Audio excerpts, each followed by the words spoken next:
ต้อนรับเข้าสู่ฟาร์มิกนะคะวันนี้นะคะก็จะเป็น EP ที่พูดถึงเรื่อง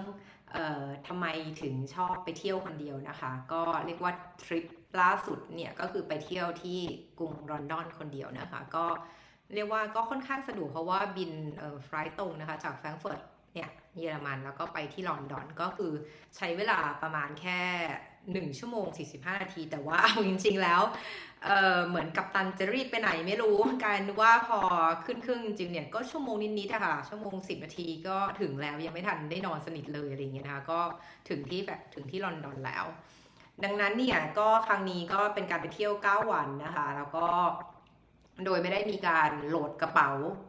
เลยก็คือแบบ carry on ก็คือเป็นเป้แบ็คแพ็คอะไรอย่างเงี้ยก็ใส่ไปก็คือห้ามเกิน8กิโลก็ต้องมีการจัดการในการเรื่องแพ็คของเนาะว่าให้มันพอดีกับ9วันอะไรอย่างเงี้ยค่ะซึ่งมีเงื่อนไขที่ว่าต้องมีไปประชุมที่เป็นทางการด้วยเหมือนกันก็เลยต้องเตรียมสูตรไปนะคะก็คือหนึ่งขอพูดเรื่องการแพ็คกระเป๋าก่อนเนาะคือถ้าเกิดเวลาไปเที่ยวคนเดียวเนี่ยอันดับแรกเลยอ่ะคือประเมินสถานการณ์นิดนึงว่าเมืองที่ไปเนี่ยจะเป็นลักษณะประมาณไหนคือเหมือนถ้าเกิดอย่างฝั่งยุโรปเนี่ยถนนบางที่จะเป็นถนนหินอะเหมือนเป็นหินกรวดอะซึ่งเวลาลากกระเป๋าเนี่ยมันทรมานมากเลยทั้งลากยากแล้วก็อาจจะทั้งลากแบบลำบากเหนื่อยต้องออกแรงเยอะและอาจจะทำให้กระเป๋าเนี่ยเสียหายได้นั้นถ้าในเคสอย่างเงี้ยสะพายเป้เลยที่มันแบบแบกขึ้นหลังเนี่ยอาจจะดีกว่าแล้วก็ในขณะเดียวกันเนี่ยในเมืองที่เจริญเนี่ยถึงแม้ว่าจะบอกว่ารถไฟใต้ดินดีนู่นนั่นนี่นะรถไฟใต้ดินทั่วถึงใช่ไหมคะจากสนามบินมาถึงโรงแรมที่พักเนี่ยต้องนั่งรถไฟใต้ดินต่อเนี่ยเช่นกันกระเป๋าลากเนี่ยบางครั้งลากในรถไฟใต้ดินเนี่ยก็ไม่โอเคนะโดยเฉพาะอย่างที่เยอรมันเนี่ยโอเคนะค่อนข้างเรียกได้ว่ารถไฟเนี่ยจะมีทั้งบันไดเลื่อนทั้งลิฟต์สำหรับคนพิการอยู่แล้วรถไฟใต้ดินด้วยนะส่วนใหญ่จะค่อนข้างมีเพียงแต่ว่า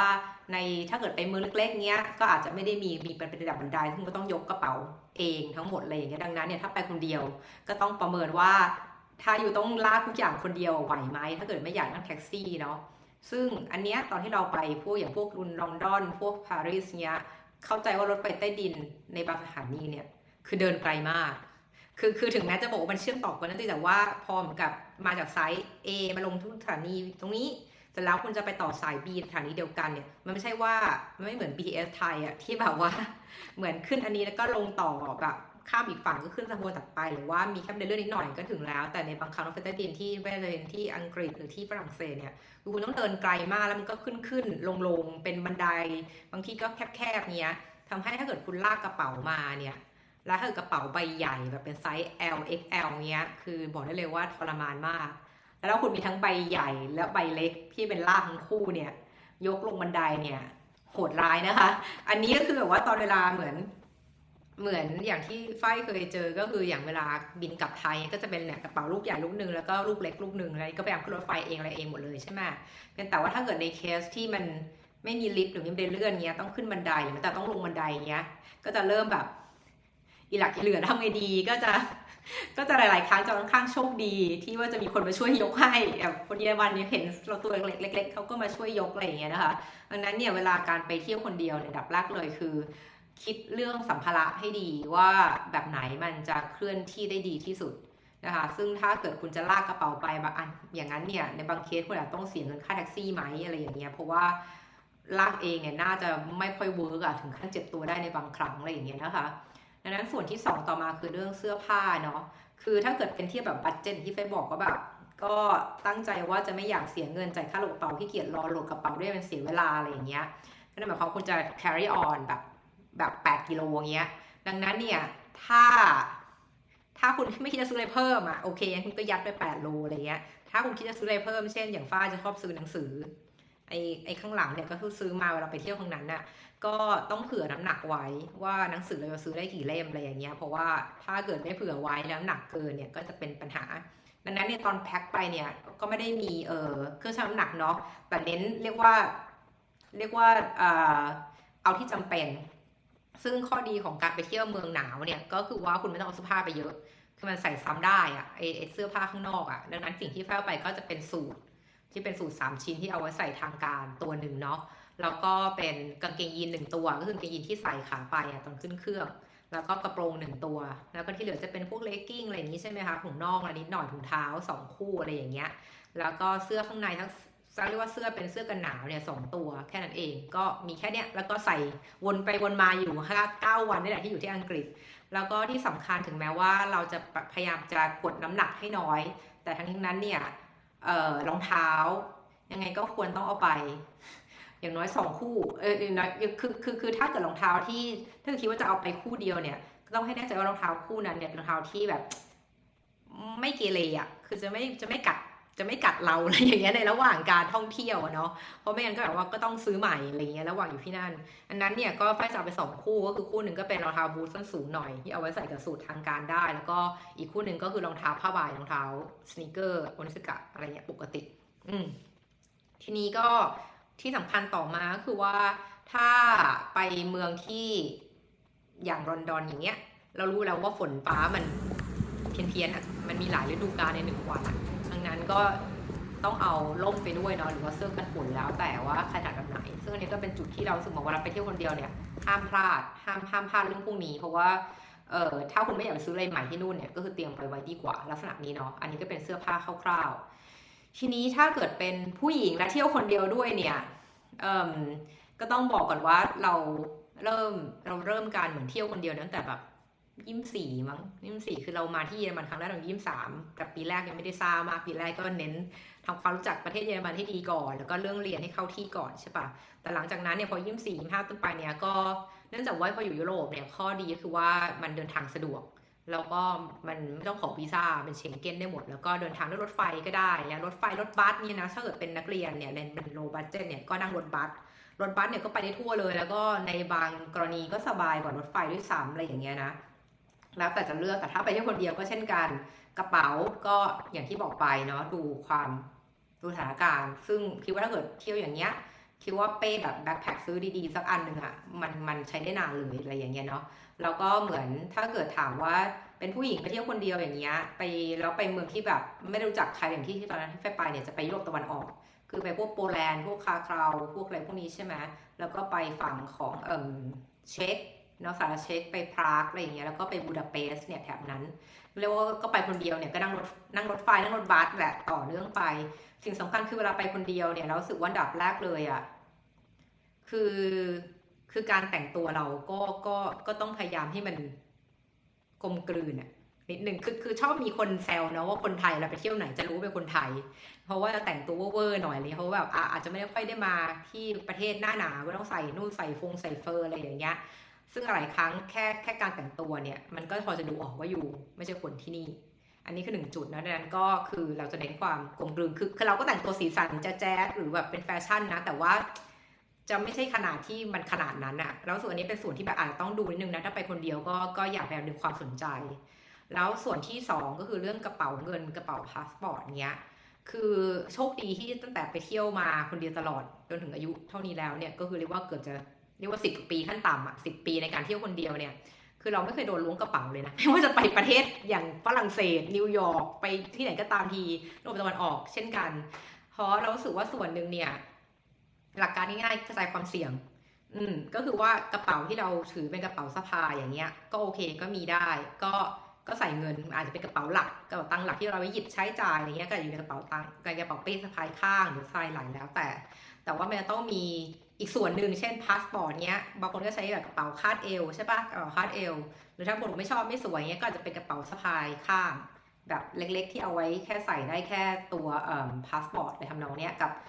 มือถือหรือเงินบางส่วนก็ได้อะไรเงี้ยคือมือถือจะไม่ต้องเลยเราก็จะถือตลอดอาจจะอยู่ในกระเป๋าแจ็คเก็ตอะไรอย่างเงี้ยเนาะคือบางครั้งมือถือบางคนก็ห้อยคอหรือถือไว้ตลอดก็เลยช่วยลดความเสี่ยงว่าถ้าเกิดจะมีใครมาค้นกระเป๋าเนี่ยมันก็จะไปกระเป๋าใหญ่ก่อนที่มันน่าจะดูง่ายกว่าอะไรเงี้ยส่วนกระเป๋าที่เป็นของสำคัญจริงๆต้องไว้ข้างในใกล้ตัวตลอดหรือในบางเคสเนี่ยก็ถ้าใส่รองเท้าบูทเพื่อนเราก็จะเอาเงินสดอะไรเงี้ยใส่ในถุงเท้านึกออกไหมใส่ในถุงเท้าไว้แล้วก็ใส่รองเท้าบูทซึ่งอันเนี้ยโอกาสที่จะมาขโมยยากมากอะไรอย่างเงี้ยคือนอกจากถอดรองเท้าอะไรอย่างเงี้ยประมาณนั้นหรือว่าแบบผู้หญิงก็ถ้าเกิดเสื้อหยกทรงได้อยู่ถ้าเกิดว่ามันจะมีเหมือนส่วนที่เป็นฟองน้ำอะอะไรอย่างเงี้ยมันจะเป็นช่องที่เราสามารถใส่ฟองน้ำได้บางครั้งก็พับเงินใส่เข้าไปในนั้นซ่อนไว้เหมือนกันอะไรอย่างเงี้ยเผื่อที่ว่า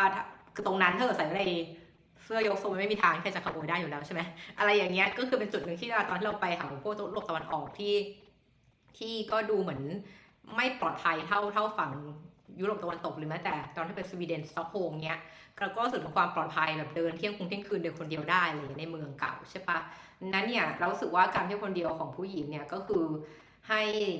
้กระจายความเสี่ยงเยอะให้กระจายส่วนที่เก็บเงินไว้อะไรเงี้ยแค่มีส่วนที่เราไว้เก็บหยิบใช้ให้พอตรงนั้นอะไรเงี้ยถ้าเกิดเขาจะขโมยก็ขโมยตรงนั้นก่อนเนาะเสร็จแล้วต่อมาคือว่าการทำตัวเนาะคือเราก็ไม่รู้เหมือนกันว่าทำไมแต่เวลาเราไปเที่ยวที่เมืองที่เราไม่รู้จักเนี่ยก็ชอบมีคนท้องถิ่นเนี่ยมาถามทางกับเรา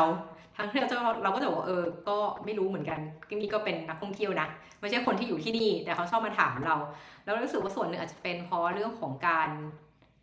รแบบการทำตัวคือเราจะไม่ทำตัวเหมือนเราเป็นคนที่ไม่รู้จักที่นี่อย่างเงี้ยสมมุตินะคือถ้าเกิดเป็นสมัยก่อนเนี้ยเราจะใช้แผนที่กระดาษสมัยนู้นเลยแต่สมัยก่อน Google Map มีเนี่ยเราถือแผนที่กระดาษใช่ป่ะแต่เราจะไม่ถือแผนที่กระดาษไปแล้วก็เดินไปในถนนคือจะไม่เดินแบบอ่านไปอย่างเงี้ยเพราะมันจะเป็นการบอกเลยว่าเฮ้ยยูเป็นคนแปลกหน้าว่ะซึ่งอาจจะเป็นจุดทาร์เก็ตของคนที่เป็นมิจฉาชีพได้ใช่ปะอันนั้นเนี่ยวิธีที่เราทำคือก่อนที่จะลงจากรถหรือก่อนที่จะแบบออกเดินเงี้ยเราจะแบบขอแบบจำเมมโมไลซ์นึงว่าทางนู่นไปทางไหนต้องจำชื่อถนนน่ะสมัยนั้นจำชื่อถนนเลยแล้วก็แบบเขียนไว้ในมือด้วยซ้ำบางทีก็แอบดูมือนู่นนั่นนี่อะไรอย่างเงี้ยว่าไปยังไงคือทำตัวให้มันเหมือนกับว่าเรารู้จักที่นี่คือบางครั้งเรายอมเดินหลงทางอะเอาเงี้ยเราเดินอ้อมเพราะว่าเราไม่อยากเดินกลับไปกลับมาในเส้นเดียวบางทีเหมือนเราดูสี่แยกแล้วดูผิดเงี้ยเลี้ยวผิดเงี้ยคือเราจะแบบพยายามอย่างมากที่จะไม่ให้คนที่อยู่แถวนั้นเนี่ยเขารู้ว่าฉันรู้จักที่นี่อะไรอย่างนั้นนะแล้วก็หน้าตาเนี่ยก็จะไม่แบบไม่ทำตัวเลิกลักอย่างเงี้ยแบบมองไปมองมาก็จะแบบมองตรงเดินสบายเหมือนกับว่าฉันรู้จักที่นี่อะไรฉันมีเวลาในการแบบเดินเล่นอะไรทำนองเนี้ยเนี่ยถือว่าเป็นจุดหนึ่งที่ทำให้หลายครั้งก็คนที่นั่นก็จะไม่ค่อยคิดว่าเราเป็น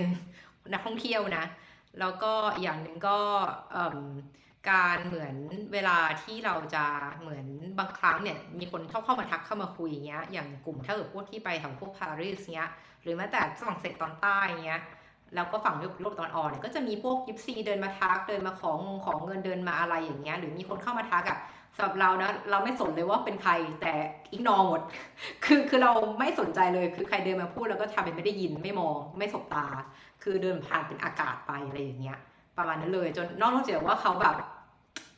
เราไม่ค่อยเจอในเคสที่แบบเหมือนตำรวจหรือใครมาทักนะส่วนใหญ่แต่ว่าแบบจะมีพวกคนพวกนี้มาขอให้ซื้อนู่นซื้อนี่มาขอเงินถามทางนั่นถามทางอะไรอย่างเงี้ยเราจะเน้นว่าเฮ้ยไม่ต้องยุ่งกับฉันคือเป้าหมายเราคือเดินไปถึงที่โรงแรมก่อนหรือไปเดินไปเจอเพื่อนที่นัดไว้อะไรเงี้ยคือจะเน้นแบบนั้นคือจะไม่สนใจอะไรที่มาระหว่างทางเลยนี่เราสึกว่าเป็นทริคในการทำตัวให้มันดูกลมกลืนนิดนึงจะได้ไม่เป็นเป้าหมายเนาะแล้วก็เราคิดว่าข้อเสียเนี่ยก็คงจะแน่ๆก็คืออาจจะเหงาหน่อยมั้งไม่รู้สิหรือว่าไม่มีใครให้เมาด้วยเราไปเที่ยวสมมุตินะอะไรอย่างเงี้ยถ้าคนต้องการคนให้คุยด้วยแต่สำหรับเราสบายคือเราแค่รู้สึกไม่ดีแค่อย่างเดียวคือไม่มีคนถ่ายรูปให้นั่นทุกรูปจะเป็นรูปที่พยายามถ่ายเองหรือว่ารูปที่แบบถ่ายแบบยกมือถ่ายอะไรเงี้ยเพราะว่าเราก็ไม่พกไม้เซลฟี่แน่นอนมันจะแบบแม้แต่ขาตั้งกล้องก็ไม่ยกออกมาอะไรอย่างเงี้ยเพราะว่าแบบก็ไม่อยากให้รู้สึกว่าคนมองว่าเราเป็นนักท่องเที่ยวอีกเช่นกันเพราะการที่มีไม้เซลฟี่เนี่ยมันก็คือการบอกด้วยตัวเองแล้วว่าคุณไม่ใช่คนที่นี่คือเราพยายามลดตรงนั้นให้หมดทำตัวเหมือนคนที่นี่ให้มากที่สุดอะไรอย่างเงี้ยอันนี้คือเทคนิคอย่างหนึ่งแต่ข้อเสียคือว่ามันไม่มีใครถ่ายรูปให้หรือว่าแบบถ้ามันมีอะไรที่ต้องการความช่วยเหลืออย่างเงี้ยมันก็อาจจะยากหน่อยดังนั้นเนี่ยการเที่ยวคนเดียวก็คือเป็นการฝึกการทั้งวางแผนล่วงหน้าแต่การวางแผนล่วงหน้าเนี่ยบอกได้เลยว่าสมัยตอน24เนี่ยคือวางแผนละเอียดยิบเลยนะเพราะว่าสมัยนั้นเนี่ยมันไม่มีมือถือที่ดีอย่างนี้ถูกปะคือมันต้องวางแผนว่าลงรถไฟแล้วคุณจะเดินไปสถานที่นั้นยังไงคุณจะเดินคุณจะขึ้นรถเมล์ต้องนั่งสายไหนรถเมล์ต้องไปทิศไหนอะไรอย่างเงี้ยค่ารถเมล์เท่าไหร่อะไรอย่างเงี้ยนั้นสมัยก่อนตอนไปเที่ยวคนเดียวเนี่ยคือต้องวางแผนค่อนข้างเยอะแต่แม้กระนั้นแม้ว่าเราวางแผนค่อนข้างเยอะแล้วเนี่ยเอาจริงๆพอไปถึงหน้างานถึงที่จริงเนี่ยมันก็ต้องมีการปรับแผนเนี่ยอินโฟไว้ค่อนข้างเยอะซึ่งตรงนี้มันคือการเรียนรู้อ่ะซึ่งทำให้จนปัจจุบันเนี้ยพอแก่แล้วเนี่ยก็ไม่วางแผนอะไรทั้งนั้นคือเอาแค่มีโรงแรมแล้วมีตั๋วเครื่องบินแล้วที่เหลือเนี่ยตายดาบหน้าแหละคือแบบก็ตอนนี้ง่ายเงินก็ใช้บัตรเครดิตรูดได้หมดไม่ต้องแลกเงินแล้วอะไรอย่างเงี้ยค่ะดังนั้นเนี่ยอันนี้ก็คือสิ่งที่ว่าข้อเสียในที่ว่าเดียวคือคุณต้องนอกจากวางแผนให้ดีแล้วคุณต้องรู้วิธีการจัดการแก้ปัญหาเฉพาะหน้าซึ่งบางครั้งมันก็ learning by doing คือต้องไปเจอเองแล้วก็เรียนรู้จากมันเนาะส่วนข้อดีมากๆเลยที่เราชอบก็คือการที่แบบมันมีความอิสระและความยืดหยุ่นสูงอะคืออย่างเวลาไปเที่ยวลอนดอนอย่างเงี้ยโอเคถึงแม้เราไปคนเดียวเราก็จะพยายามไปเจอเพื่อนๆเนาะไปเจอคนรู้จักที่นู่นอะไรเงี้ยก็ยังโอเคก็ manage ได้ด้วยว่าแบบเขาจะว่างกันวันไหนก็นัดเจอวันนั้นที่เหลือเนี่ยเราค่อยจัดตารางเราใหม่เราจะไปไหนอะไรอย่างเงี้ยค่ะนั้นข้อดีของการไปเที่ยวคนเดียวเลยก็คือว่ามันมีความอิสระอยู่สูงมีความยืดหยุ่นสูงคุณจะทำอะไรเมื่อไหร่ก็ได้อะไรอย่างเงี้ยแล้วก็วางแผนเอาตัวเองให้รอดเอาตัวเองเป็นเหมือนตัวเองเป็นศูนย์กลางอย่างหนักเลยอะไรอย่างเงี้ยอย่างของฝ้ายไปลอนดอนเนี่ยก็ต้องบอกว่าไม่ได้ไปสถานที่ท่องเที่ยวในขนาดนั้นคือไปเจอบิ๊กเบนมาแล้วแต่ก็ไม่รู้ว่าเรียกว่าบิ๊กเบนสมมุตินะอะไรอย่างเงี้ยแต่ว่าประเด็นคือเหมือนกับว่าจัดระดับความสำคัญและการเวลาไปเที่ยวถ้าเกิดเน้นเรื่องจุดท่องเที่ยวเนี่ยงั้นเราต้องดูว่าวันเวลาคนไปตอนไหนคนเยอะไหมอะไรอย่างเงี้ยเนาะก็คือวิธีการจัดการอย่างนั้นส่วนของฝ้ายเนี่ยไปลอนดอน9 วันนี่คือเน้นของกินคือจะดูได้เลยว่าตาราง9 วันเนี่ยคือเน้นพล็อตจองร้านค่ะ จองร้านอาหารว่าร้านอาหารที่อยากกินจองได้ไหมเพราะนี่คืออย่างที่บอกอาหารที่เยอรมันเฮงซวยมากมากมากคือดังนั้นเราจะทำอาหารกินเองอะไรอย่างเงี้ยมากกว่าแล้วก็จะเป็นอาหารที่มันแบบน่าเบื่อไข่ดาวปลาทูน่าไม่ปลาแซลมอนผัดผักอะไรทำนองเนี้ยคือเป็นอาหารที่แบบง่ายๆดังนั้นเราก็จะค่อนข้างโหยหาอาหารอร่อยมากฉะนั้นตอนไปที่ลอนดอนเนี่ยก็คือเน้น9 วันจองอาหารทุกวันเช้าก็กลางวันกับเย็นเงี้ยเพราะเราแบบตอนนี้อยู่ในช่วงแบบพยายามแบบ IF อยู่เงี้ยกิน10 โมงถึง6 โมงใช่ปะก็จะเน้นจองร้านอาหารให้หมดพอจองครบแล้วเนี่ยร้านอาหารอยู่ตรงไหนเราค่อยไปเที่ยวตรงรอบๆตรงนั้นอย่างเช่นวันนี้จองร้านอาหารแถว Notting Hill ก็โอเคไปกินเสร็จเดินเล่นย่อยอะไรอย่างเงี้ยแล้วก็เดี๋ยวเสร็จมื้อเย็นกินตรงไหนจากตรงนี้ไปดังนั้นไกลไหมอะไรอย่างเงี้ยอันนี้ก็เป็นวิธีการวางแผนของเราเนาะแล้วก็สิ่งที่ซึ่งทำให้การเดินมันวันหนึ่งเดินมา10 โลบางวันซัดไป14 โลอะไรอย่างเงี้ยคือเดินทั้งวันเลยดังนั้นรองเท้าสำคัญมากซึ่งโชคดีที่รองเท้าเอาไป2 คู่เนี่ยไม่เกเรทั้งคู่เลยเนาะแล้วก็เรื่องของการไปอย่างที่ไปลอนดอนคราวนี้เนี่ยเราก็ไปลองเข้าแจ๊สผับแจ๊สคลับด้วยที่เขาบอกว่าเป็นลอนนี่สกอตเนาะเป็นแจ๊สที่ดีที่สุดในกรุงลอนดอนอะไรอย่างเงี้ยซึ่งก็ได้ไปเรียนรู้วัฒนธรรมการเข้าคลับเช่นนี้เช่นเหมือนเวลาที่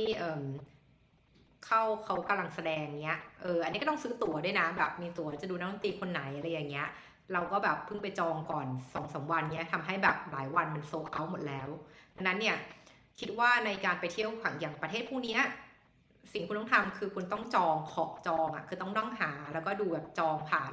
อินเทอร์เน็ตทุกอย่างเลยนะเพื่อที่ว่าจะได้ไม่ต้องไปแบบไปยืนรอหน้างานหรือไปตายเอาดับหน้าเนาะก็ที่น่าสนใจคือว่าตอนที่ไปนั่งฟังเนี่ยก็คือเป็นเขาห้ามถ่ายรูปแล้วก็ห้ามถ่ายวิดีโอในช่วงแสดงเลยมั้งซึ่งเลยทำให้ได้ถ่ายมาได้แค่แบบบรรยากาศร้านอะไรอย่างเงี้ยเนาะอันนี้ของฝั่งนั้นซึ่งก็ใช้ได้แต่ที่เราประทับใจมากจะเป็นเรื่องของการไปดูลอนดอนซิมโฟนีออร์เคสตรามากกว่าที่บาร์บีคันเซ็นเตอร์เนาะก็นี้ก็เป็นการจองตั๋วเหมือนกันซึ่งก็แบบที่นั่งแบบจุพันกว่าคนเนี้ยตอนเราจองวันพฤหัสหรือศุกร์วะพฤหัสอะไรอย่างเงี้ยซึ่งวันนั้นวันแสดงเนี่ยก็พันกว่าที่นั่งเหลืออยู่ประมาณแค่ไม่ถึงแบบ10 มั้ง10 ที่นั่งอะไรทำนองเนี้ยซึ่งเราก็จับจองที่นั่งหน้าสุดที่ใกล้เวทีที่สุดแล้วอะไรอย่างเงี้ยซึ่งก็สนุกดีนะที่เราสนใจคือคนที่มาฟังออร์เคสตราเนี่ยก็มีตั้งแต่วัยรุ่นที่สนใจคือวัยรุ่นเนี่ยที่ว่าก็คือเป็นเอเชียด้วยนะมีแบบน่าจะเป็นเกาหลีญี่ปุ่นอะไรทำนองเนี้ยมานั่งฟังด้วยอย่างเงี้ยมาคนเดียวด้วยนะเป็นเด็กผู้หญิงเพราะเราไปคนเดียวแล้วก็ดูว่ามันก็เห็นแล้วใครมาคนเดียวอะไรอย่างเงี้ยหรือคนที่นั่งข้างเราคุณผู้ชายก็มาคนเดียวเหมือนกันอะไรอย่างเงี้ยซึ่งก็พอเข้าไปฟังนี่แบบมันคุ้มค่าเงินจริงๆแล้วก็การแสดงดีคอนดักเตอร์เป็นผู้หญิงแล้วก็คนที่เป็นโซลิสคือเปียโนก็เป็นผู้หญิงเอเชียเหมือนกันก็ที่แบบประทับใจคือการที่นางขึ้นไปเล่นเปียโนเลยแบบไม่ใส่รองเท้าเท้าเปล่าอะไรอย่างเงี้ยแล้วก็ตอนที่เหมือนเล่นเป็นเหมือนเล่นแถมหลังจากจบการแสดงหมดแล้วเนี่ยคุณเปียนิสเนี่ยเขาก็ออกมาเล่นเพลงเฟอร์เอลิเซ่ของบีโธเฟนแต่ว่าเขาเป็นเพลงที่เขาแบบเป็นเพลงง่ายๆนะแต่ว่าเพลงที่รู้สึกเขาแบบประทับใจตั้งแต่เด็กอะไรอย่างเงี้ยใช้เป็นริงโทนอะไรเงี้ยซึ่งเราก็เคยใช้เฟอร์เอลิเซ่เนี่ยเป็นริงโทนเหมือนกันคิดว่าอันนี้ก็จะเป็นการแชร์ประสบการณ์ในการที่เที่ยวคนเดียวแล้วเรารู้สึกว่าตอนนี้การท่องเที่ยวคนเดียวเนี่ยมันก็ สามารถทำได้ผู้หญิงก็ทำได้เพียงแต่ว่าก็แค่ข้อควรระวังก็อย่างที่เราบอกไปว่าอย่าทำตัวให้มันเห็นชัดว่าคุณเป็นนักท่องเที่ยวแล้วก็ถ้าไม่จำเป็นเนี่ยก็อย่าไปออกไปข้างนอกตอนดึกๆเนาะคือแล้วแต่เมืองอ่ะคืออย่างบางเมืองอย่างแบบอย่างสต็อกโฮล์มเนี้ยคือสต็อกโฮล์มเนี้ยตี 3ก็ได้เดินอยู่ข้างนอกได้ไม่เป็นไรอ่ะหรือแม้แต่เมืองที่เราเคยอยู่ที่ทางเหนือของเยอรมันลูเนบูร์เนี้ยตี 3 ตี 4นี่เดินกลับบ้านแบบ3-4 โลนี่นะกับเพื่อนที่แบบไม่เจอมนุษย์เลยสักคนเงี้ย เมืองอย่างเงี้ยมันก็คือปลอดภัยอ่ะคือรู้สึกมันปลอดภัยคุณอาจจะไปดึกได้ไปผับไปอะไรได้อะไรอย่างเงี้ยแต่ถ้ามันเป็นเมืองแบบอย่างพวกปารีสพวกลอนดอนหรือแบบยุโรปตะวันออกอย่างเงี้ยที่เราไม่คุ้นแล้วก็ไม่ได้มีคนรู้จักอะไรอยู่เลยเงี้ยแล้วรู้สึกว่าอย่างตอนที่เราไปปรากเงี้ยไปเช็คแล้วก็พวกบูดาเปสต์เงี้ยคือหลังที่ตกดินนี่คือเข้าที่พักแล้วอะคือแบบทุ่มหนึ่งนี่คือเข้าที่พักแล้วอะซึ่งก็โอเคก็ยังเรามันอาจจะพลาดในไนท์ไลฟ์พวกนั้นไปแต่เราสึกว่ามันไม่คุ้มอะแล้วเราก็ไม่ได้ดื่มแอลกอฮอล์อยู่ด้วยไงนั้นแบบก็ไม่รู้อะไม่เสี่ยงดีกว่าเน้นตื่นเช้าแล้วแบบไปเดินดูสถานที่อย่างเช่นตอนที่เราไปเกาะพวกเกาะในแถบกรีซเนี้ยมิโคโนสซานโตรินีอย่างเงี้ยประมาณเนี้ยอีกเกาะนาโชนาคอสหรือสักอย่างอะ นั้นเราก็ไปคนเดียวนะแต่ว่าเช่นกันผู้ชายกรีซนี่ก็มือไม้ปลาหมึกอยู่ดังนั้นเนี่ยเราก็จะเน้นว่าเราจะเข้านอนเร็วคือทุ่มหนึ่งก็เข้าที่พักแล้วอะไรอย่างเงี้ยแต่ว่าจะเน้นตื่นเช้าแบบ6 โมงเช้าเงี้ยก็ออกไปดูเพราะว่าเกาะพวกมิโคโนสพวกแบบสตอรี่อย่างเงี้ยคนเยอะมากนักท่องเที่ยวแล้วแบบจะหาถ่ายรูปที่ไม่มีคนเนี่ยแทบเป็นไปไม่ได้เลยดังนั้นเนี่ยเราก็เน้นตื่นเช้าอะไรเงี้ยตอนแบบ6 โมงเช้าออกไปเดินเล่นเงี้ยไปถ่ายรูปตอนพระอาทิตย์ขึ้นอะไรเงี้ยก็จะได้แบบภาพที่ไม่มีคนก็ได้ไปเจอเด็กผู้หญิงคนนึงอายุพอแล้วตอนนั้นอ่ะก็เดินเที่ยวคนเดียวเหมือนกันก็มาเจอกันเพราะว่าทุกคนเกลียดคนเยอะก็เลยเหมือนได้เพื่อนกินอาหารเช้ากินขนมด้วยกันอยู่อะไรอย่างเงี้ยค่ะก็นี้เป็นการแชร์ริ่งเนาะคิดว่าถ้าใครอยากจะเที่ยวคนเดียวเนี่ยพี่ฝ้ายคิดว่าถ้าเกิดวางแผนดีแล้วก็เลือกเมืองที่มันดูปลอดภัยหน่อยละกันถ้าเกิดไปครั้งแรกคนเดียวอ่ะมันจะได้เหมือนไม่เจอรับน้องหนักเนาะอย่างพวกเมืองแถบสแกนดิเนเวียนพวกเดนมาร์กเงี้ยคิดว่าน่าจะปลอดภัยมากๆอยู่แล้วอะแต่ถ้าเกิดไปฝั่งแบบอะไรที่มันเยอะกว่านั้นอย่างฝั่งอิตาลีสเปนฝรั่งเศสเนี้ยก็ต้องระวังนิดนึงเพราะคนเขาหลากหลายอะ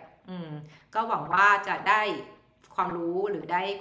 ประสบการณ์จากฝั่งเราไปแล้วถ้ามีอะไรก็ส่งคำถามมาได้นะคะขอบคุณค่ะ